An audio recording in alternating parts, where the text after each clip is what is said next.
Hello guys, this is Sigma Institute of Excellence and I am Kewat Kashish. तो आज हम पढ़ेंगे काव्य 7 बादल को घिरते देखा है। मैंने पिछली वीडियो में चैप्टर 6 की जगह चैप्टर 4 बोला था गलती से, तो उसके लिए सॉरी, एंड गलती इंसान से ही होती है। तो इसके कवि का नाम है नागार्जुन। इनका जन्म हुआ था 1917, इनका निधन हुआ था 1998।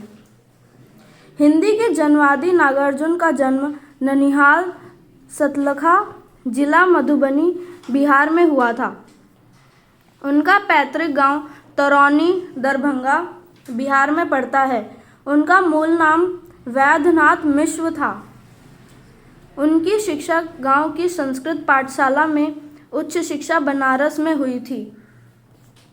नागार्जुन ने हिंदी में रतिनाथ की चाची, नई पौध, बाबा बटेसरनाथ, वरुण के बेटे, दुखमोचन, कुंभीपाक, हीरक जयंती, उग्र तारा, जमनिया का बाबा, पारो, गरीबदास आदि उपन्यास लिखे। युगधारा, सतरंगे पंखों वाली, प्यासी पथराई आँखें, तुमने कहा था, खिचड़ी विप्लव देखा हमने, पुरानी जूतियों का कोरस, हजार हजार बाहों वाली रत्नगर्भा, ऐसी भी हम क्या, ऐसी भी तुम क्या, आखिर क्या कह दिया हमने इस गुब्बारे की छाया में, आदि उनके कविता संग्रह हैं। इसके अतिरिक्त निबंध, कहानियाँ, संस्मरण और अन्य विधाओं में भी उन्होंने लेखन किया है। नागार्जुन को मैथिली साहित्य अकादमी पुरस्कार, हिंदी सेवा विशिष्ट सम्मान, भारत भारती मैथिली शरण गुप्त सम्मान से सम्मानित किया गया था है। तिब्बत यात्रा के क्रम में हिमालय दर्शन से, प्रकृति के निर्मल निश्चल रूप को देखने से कवि के मन में सौंदर्य का जो उफान आया, उसे इस कविता में ढाला है। इसमें कहीं मानसरोवर में कमलों के ऊपर वर्षा बूंदों के गिरने का चित्र है, तो कहीं झीलों में हंसों द्वारा कमल नाभ खोजने के दृश्य हैं। चीर विरह के बाद चकवा चकई का मिलना और शैवालों की हरी धरी पर प्रणय कटाक्ष करना आदि रोमानी वातावरण की सृष्टि हमारी प्रणय चेतना को मुखर करता है।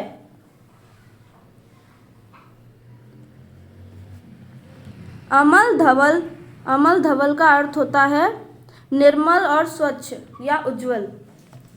गिर के शिखरों पर बादलों को घिरते देखा है, छोटे छोटे मोती जैसे उसके शीतल तुहीन कणों को। तुहीन का अर्थ होता है बर्फीले। मानसरोवर के उन स्वर्णिम कमलों पर गिरते देखा है, बादलों को घिरते देखा है तुंग हिमालय के कंधों पर। इसका कवि कहते हैं, कवि ने इस हिमालय पर्वत की सुंदरता का वर्णन करते हुए कहते हैं कि मैंने निर्मल, स्वच्छ और उज्जवल पर्वत की चोटियों पर बादलों को घिरते हुए देखा है।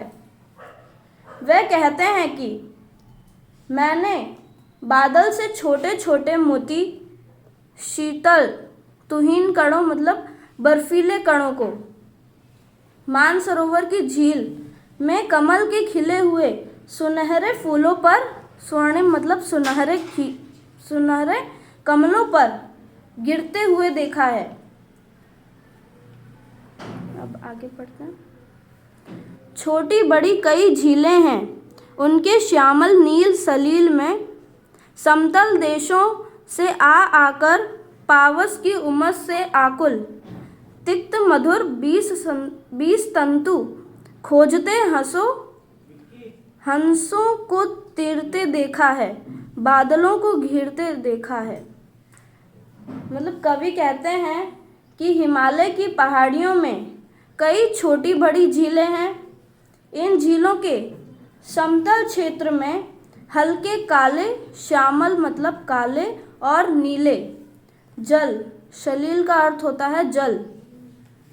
में वर्षा ऋतु की उमस, जो वर्षा होने के बाद जो गर्मी होती है उसे उमस कहा जाता है।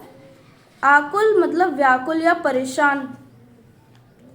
तिक्त मधुर, बीज तंतु खोजते मतलब तीखे और मीठे तंतुओं को हंस खोजते हुए पानी में तैर रहे हैं। फिर से पढ़ लेते हैं। कवि कहते हैं कि हिमालय की पहाड़ियों में कई छोटी बड़ी झीलें हैं। इन झीलों के समतल क्षेत्र में हल्के काले और नीले जल में वर्षा ऋतु की उमस से व्याकुल आए हंसों को मैंने उनकी मतलब हंसों की तपन मिटाते और तैरते हुए पानी में कमलनाथ के तीखे और मीठे तंतुओं को खोजते हुए देखा है। मैंने शिखरों पर बादलों को घिरते हुए देखा है। आगे पढ़ते हैं। ऋतु वसंत का सुप्रभात था। मंद मंद था अनिल बह रहा। अनिल का अर्थ होता है हवा, वायु।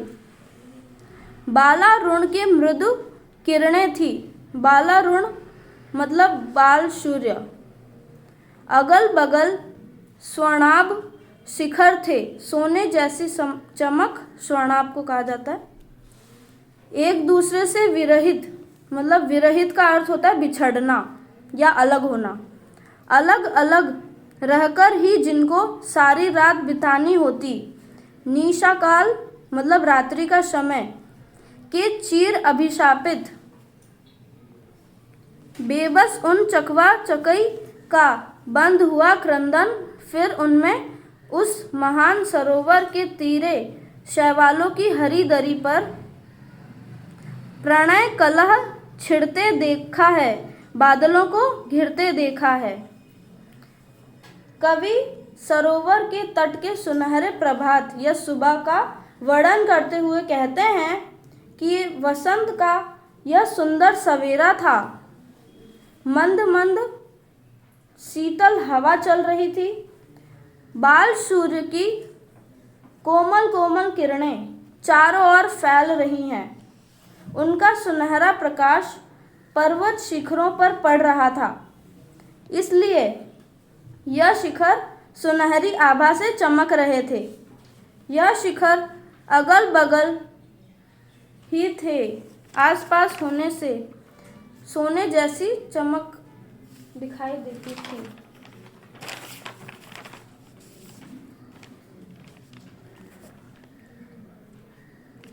उन विरह बेबस चकवा चकवी, एक पक्षी जोड़े का नाम है चकवा चकवी, का क्रंदन बंद हुआ। चकवा चकई को रात्रि के समय एक दूसरे से अलग रहने का श्राप मिला। चीर अभिशापित मतलब जो सदा के लिए श्रापग्रस्त हो या उसे श्राप मिला हो, इसलिए उन्हें पूरी रात एक दूसरे से अलग रहकर विरह में बिताना पड़ता।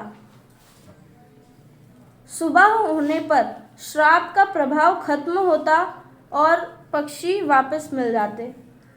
कवि कहते हैं कि फिर मैंने उस महान सरोवर के तट पर शैवालों की हरी दरी पर चकवा चकई को प्रणय कलह अर्थात होता है झगड़ा,